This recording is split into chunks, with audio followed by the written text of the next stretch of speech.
à tous et bienvenue dans cette nouvelle édition de Fa'a tout de Top. Aujourd'hui avec nous la jeunesse.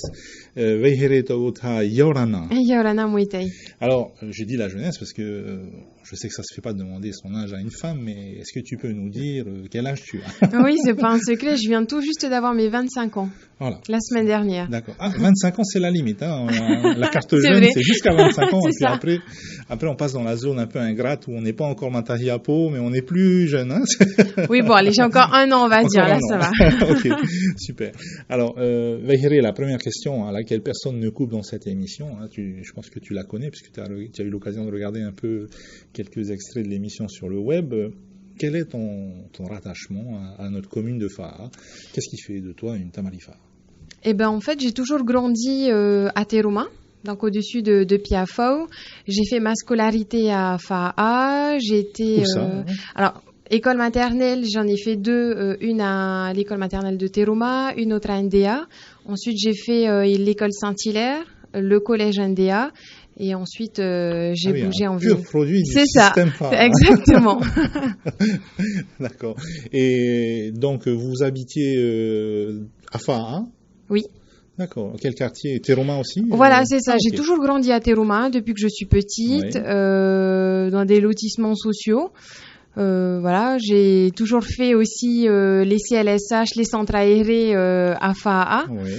Et puis, ouais, voilà, ça a toujours été... Enfin, pour moi, Fa'a, c'est la ville où j'ai grandi.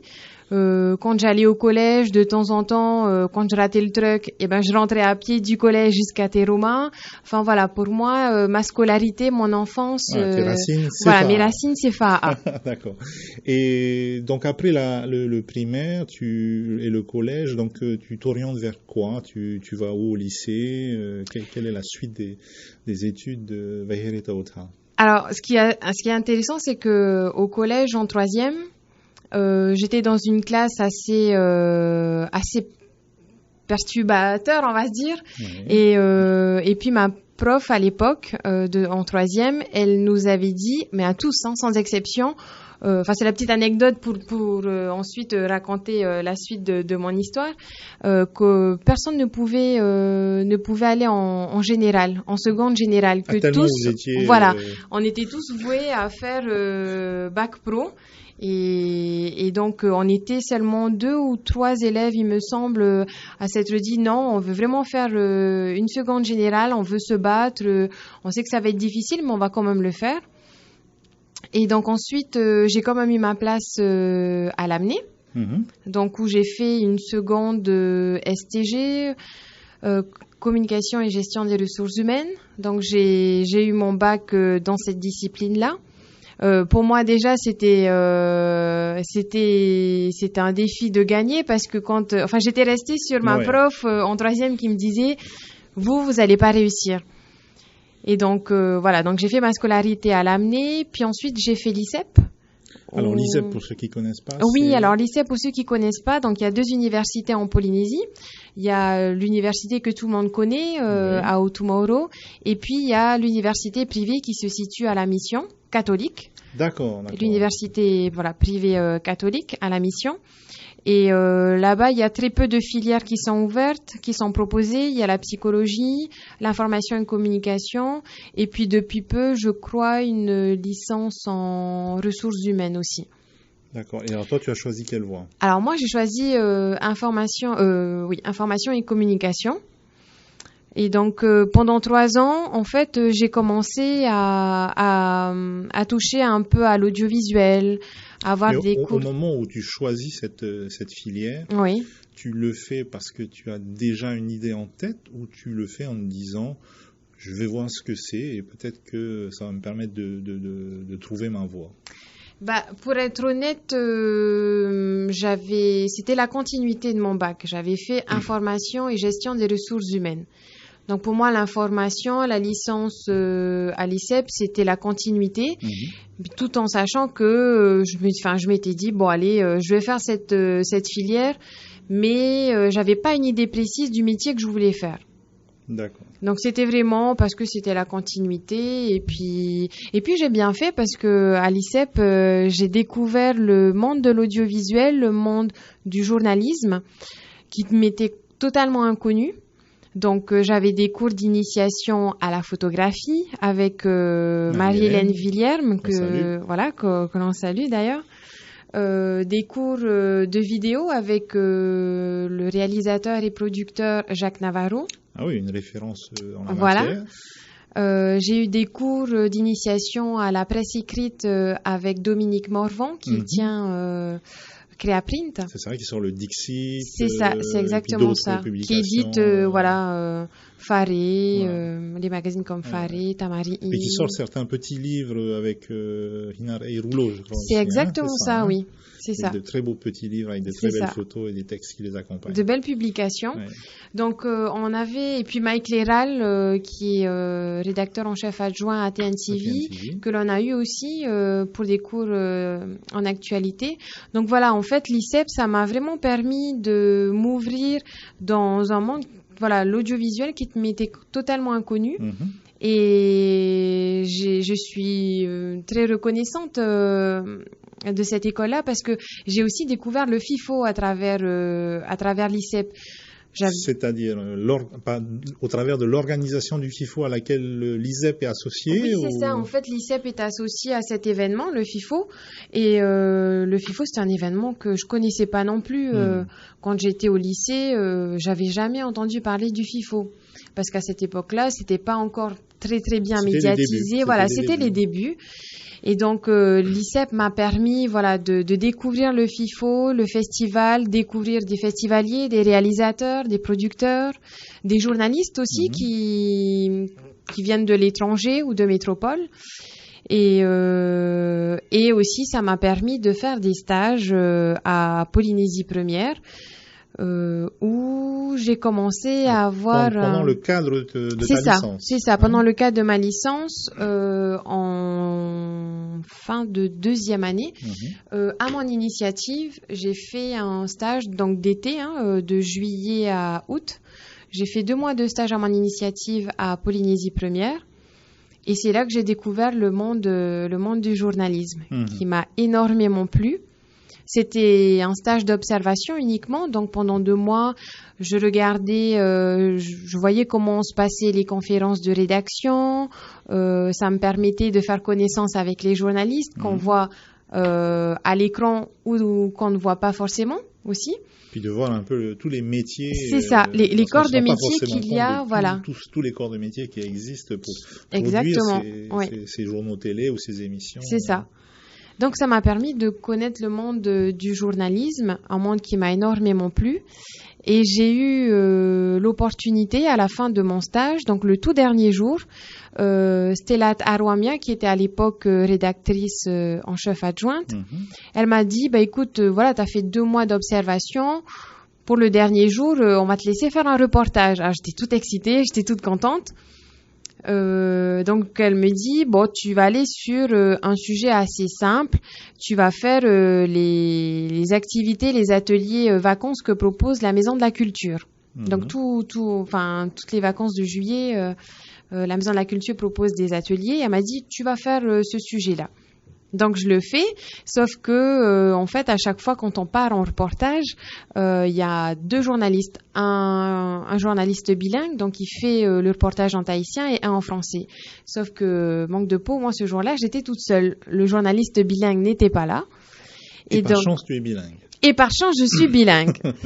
Et donc je reviens à Polynésie Première et c'est là qu'il me dit est-ce que tu te sens capable de le faire aussi en tahitien? J'avoue que sur le coup, j'ai pas trop réfléchi. J'ai juste dit oui. Je me suis dit, allez, tu te lances ce défi-là. Donc, j'ai dit oui, j'ai foncé et j'ai essayé de faire de mon mieux. Je savais que c'était pas parfait, mais j'ai essayé de faire de mon mieux. Et donc, à la fin du journal, Stella vient me voir et elle me dit, écoute, je trouve que tu as fait du bon boulot. Ce que je te propose, c'est de faire des piges pour Polynésie Première. Et donc là, j'entrais dans ma 3e année de licence. Et puis je lui dis écoute, tu sais, j'ai pas terminé encore mes études, mais je veux bien travailler le week-end. En semaine, je suis à l'école et le week-end, je viens travailler. Elle dit écoute, pour moi ça me va. Et en fait, pendant ma 3e année de licence, j'ai fonctionné comme ça.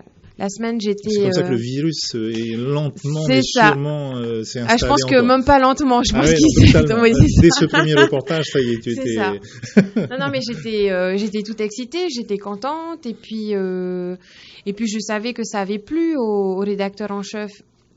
Donc, et puis le fait qu'elle me propose de faire des piges, voilà, c'était me dire aussi que j'étais capable de faire ce métier-là. Et donc, voilà. Durant ma 3e année, j'ai fonctionné comme ça.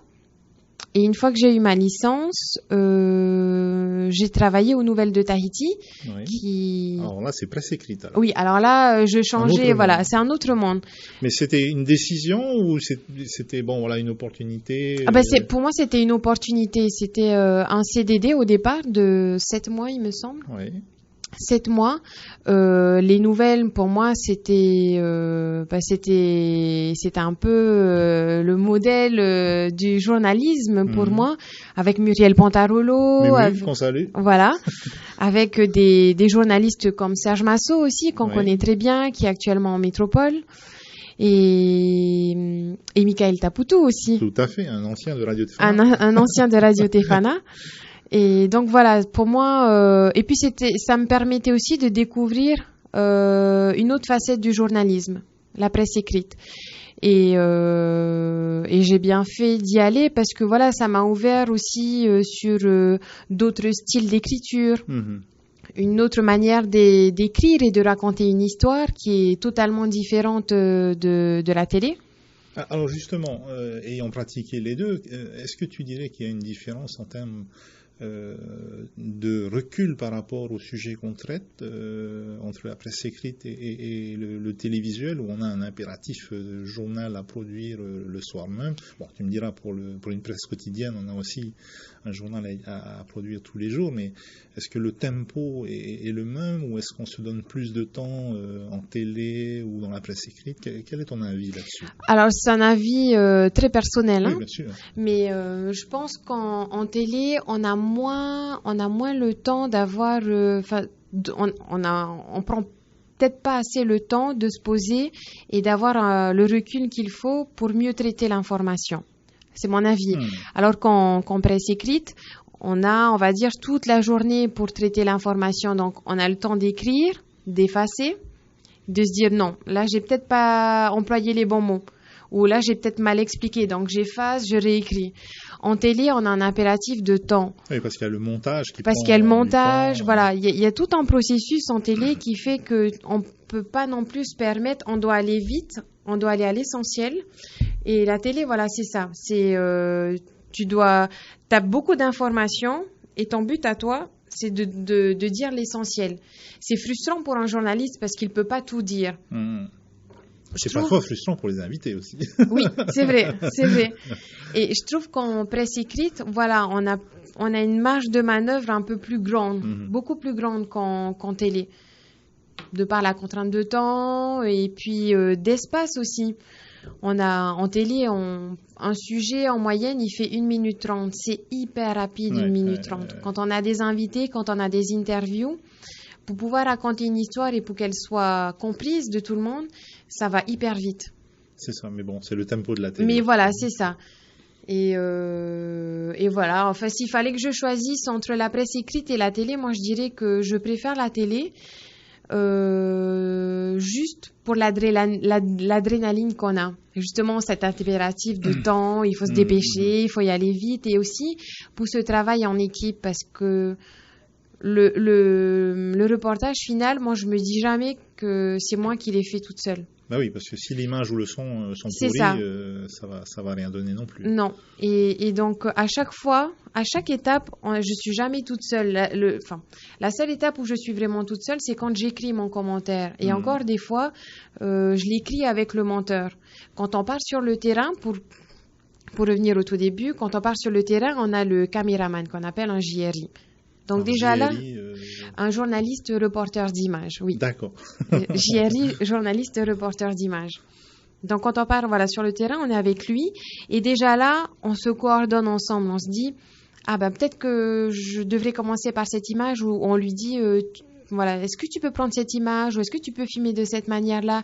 Et lui, pareil, de son côté, il me dit, bon, peut-être qu'on pourrait traiter l'info de cette manière-là. C'est vraiment un travail d'équipe, en fait, que j'aime et qu'il n'y a pas en presse écrite.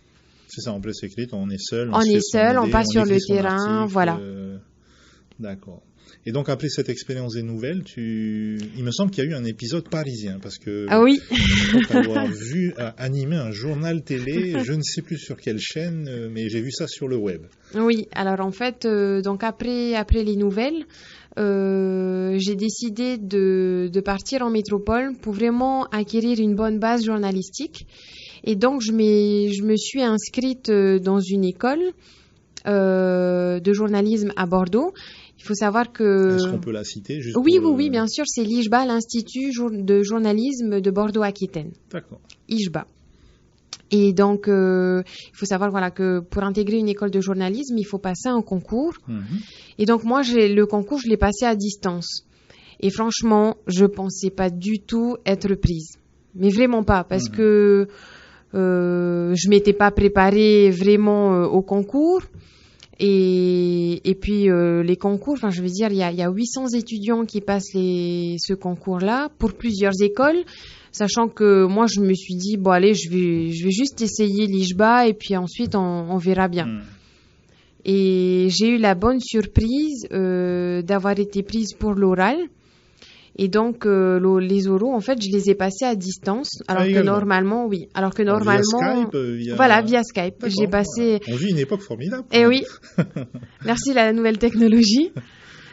Et ouais, donc du coup, les oraux, je les ai passés via Skype. Et en fait, c'était assez drôle parce que il était très, très, tôt ici. Et donc, tard là-bas. Et donc ici, les coqs commençaient déjà à chanter. Donc quand j'ai commencé ma session Skype avec le jury, ils se sont mis à rigoler. Parce que tu as Skypé depuis chez toi, pas depuis un studio. Non, même pas. J'ai Skypé depuis chez moi. Il était très tôt. Voilà, je me suis levée hyper tôt. Et puis les coqs chantaient. Et ça leur a fait vraiment rire. Ils disaient ah mais c'est quoi c'est des coqs et tout. On n'a pas l'habitude. Enfin, ça avait déjà bien commencé. Et donc, au bout d'une semaine, ils m'ont rappelé en me disant, bah voilà, écoute, tu as été prise parmi les 36 élèves qui vont intégrer l'école. Et en sachant aussi que donc tout s'était fait à la dernière minute. Donc moi, je travaillais encore aux nouvelles à cette époque-là. En fait, c'était sur un coup de tête que je me suis dit, allez, j'ai vraiment envie d'apprendre les bases, quoi.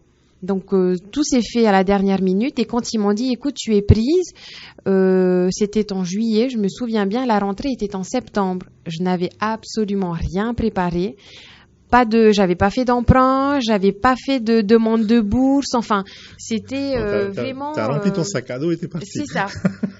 Et en fait, je pense que c'était pas plus mal. Bon, administrativement parlant, c'était hyper compliqué parce que voilà, il fallait courir de gauche à droite pour faire les demandes et tout ça, d'emprunt, de bourse. Mais j'ai réussi à le faire pendant que je travaillais aux nouvelles. Mais ça, c'est le genre de folie qu'il faut faire à 20 ans parce qu'on le fera pas après. Non, mais c'est vrai. Non, mais c'est absolument ça. Et puis, ce sont des occasions à saisir. Ouais, c'est aussi un message que j'ai envie de faire passer, quoi. On a des occasions comme ça. Si on sent qu'on est vraiment motivé, qu'on a envie de le faire, peut-être que sur le moment, on a l'impression que c'est de la folie. Oui, ça l'est. Ça l'est, c'est de la folie, mais c'est une folie qui sert à quelque chose. Ça servira, même si par exemple, on échoue l'année ou quoi, mais au moins, ça nous aura permis de grandir, de quitter la Polynésie. Et donc, voilà, moi, en septembre, je me suis retrouvée à Bordeaux. Je connaissais absolument pas la métropole. J'avais jamais mis les pieds là-bas. J'y suis allée toute seule. Et mais bon, voilà, moi, j'ai passé 2 années formidables. J'ai découvert la métropole, j'ai découvert le monde du journalisme. Je suis revenue avec mon objectif atteint, celui d'acquérir une bonne base journalistique.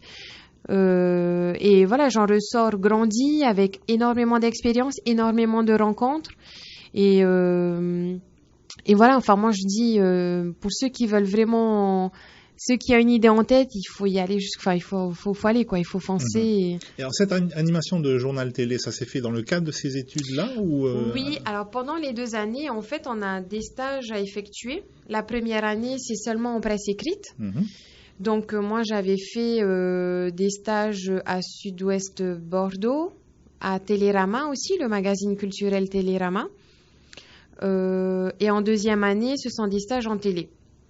Donc, j'ai fait à TV7 Bordeaux, j'en ai fait une à France 3 Pays Basque.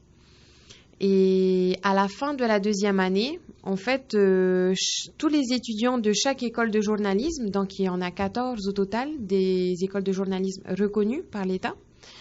Et donc, ça fait plusieurs centaines d'étudiants qui participent à plusieurs concours organisés par les chaînes nationales. Donc, BFM TV, TF1, France Télévisions. Dans France Télévisions, il y a France 3 Régions, France 3 Nations et France 2. Donc, moi, j'avais passé le concours pour un CDD d'été à France 2. Alors là encore, je pensais vraiment pas être prise parce que, nous ici, on roule les airs. Oui. On roule les airs. Quoique, c'est ma question piège qui va venir après. et donc, du coup, c'était un handicap pour moi. C'était un handicap pour moi parce que l'un des rédacteurs en chef de France 2 était passé à notre école. Ils font le tour de chaque école pour présenter le concours. Et je lui ai clairement demandé, j'ai été cas, j'ai dit, est-ce que vous pensez que avec mon accent, ça pourra passer? Il a été clair, il m'a dit non.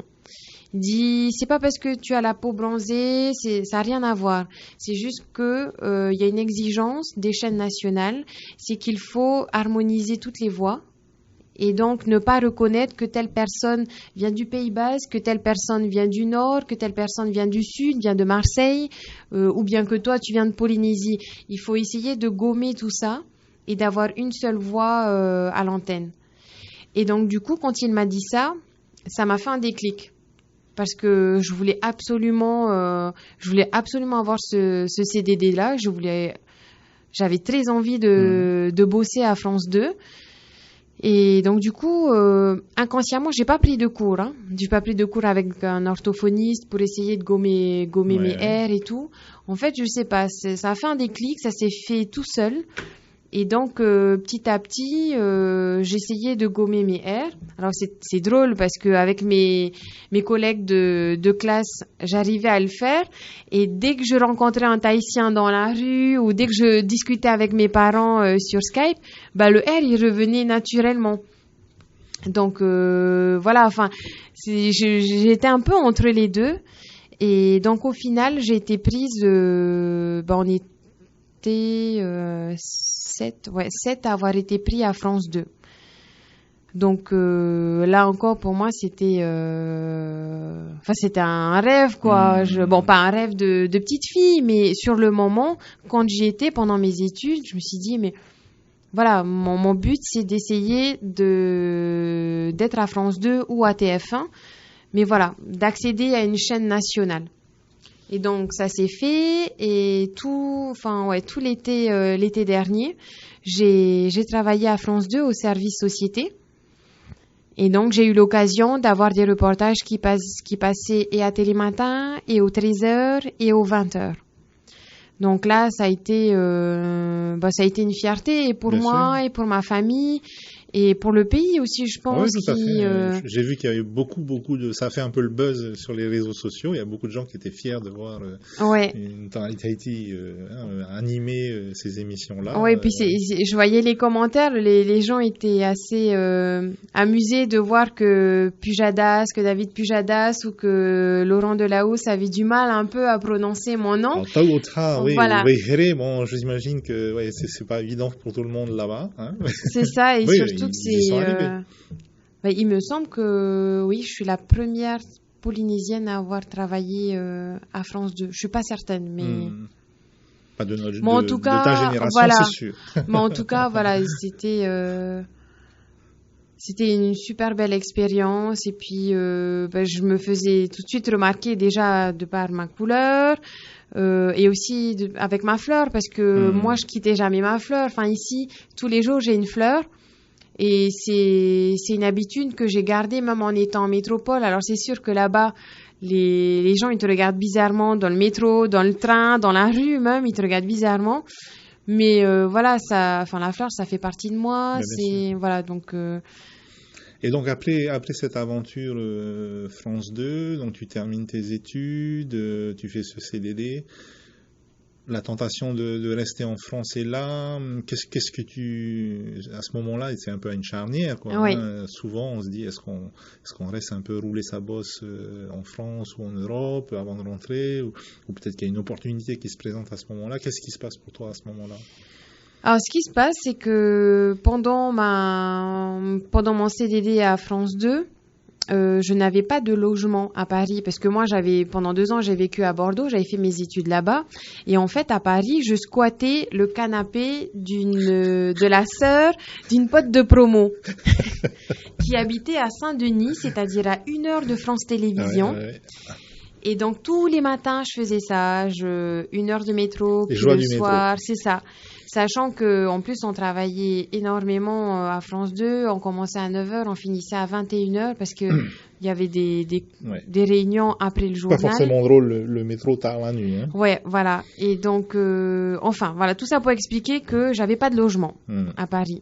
Donc déjà là, c'était difficile. J'ai essayé de trouver des logements, mais c'est hyper compliqué. Quand on vient des dom-toms en plus, parce que pour avoir des garanties, des cautions qui viennent des dom-toms, ils se méfient parce que la personne et pourtant n'est pas la là. loi normalement l'autorise. Et pourtant la loi l'autorise. Ouais. Mais dans les faits, voilà. Ouais. Dans les faits, c'est toujours compliqué. Donc, j'ai pas trouvé de logement même après mon CDD. Là, j'avais l'opportunité de revenir à Tahiti. Donc, je suis revenue, mais dans ma tête, je reviens en vacances et je retourne en métropole. Sauf que quand je suis arrivée ici, mon papa, il me dit...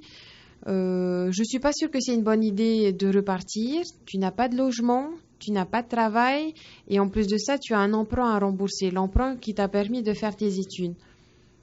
Donc là, je craque. J'ai dit non, mais je veux retourner en métropole parce que j'ai vraiment adoré, quoi. C'était une super belle expérience et voilà. Mais il me dit, tu vois, mais prends la bonne décision parce que tu risques de te retrouver là-bas avec énormément de charges et un emprunt sur le dos. Ça va être très difficile pour toi. Et donc, du coup, moi qui avais en tête de revenir que pour les vacances, j'avais laissé toute ma vie là-bas. Toutes mes affaires étaient là-bas. J'avais juste un bagage, une valise pour les vacances, quoi. Et donc, jusqu'à présent, mes bagages sont encore en métropole. Mes bagages sont encore en métropole. Et du coup, ici, dès que je suis revenue, j'ai demandé à travailler à Polynésie Première, qui m'a tout de suite... Là où tu avais fait ton stage, voilà, là où tu connaissais déjà. C'est ça, ils me connaissaient déjà. Ce dont tu étais capable. En plus, maintenant, tu avais ton diplôme, ta nouvelle expérience. Et j'imagine que c'était une bonne recrue pour Polynésie Première. Oui, c'est ça. Et donc, du coup, ça pas... Je veux dire, j'ai pas attendu longtemps pour pouvoir travailler.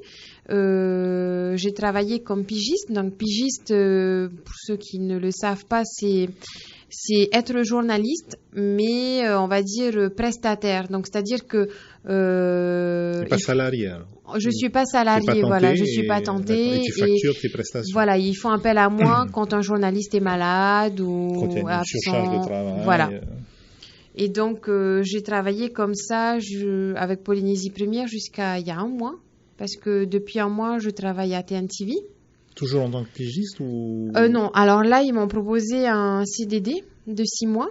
D'accord. Donc là, en plus, là, c'est encore différent parce que je suis journaliste au web. Ok. Donc là, je reste derrière l'ordi et je rédige les articles qui sont diffusés sur le site et sur Facebook. Donc ce sont des articles qui collent aux reportages télé ou aux émissions, ou il n'y a pas de contenu propre au web qu'on ne retrouve pas sur TNTV, je veux dire. Alors, disons qu'il y a les deux, parce qu'on rédige et des articles dans les journalistes ont effectué leur reportage dans la journée même. Donc, dès qu'ils reviennent, ils nous donnent les infos. Et puis moi, je rédige l'article pour le site, que je diffuse aussi sur Facebook.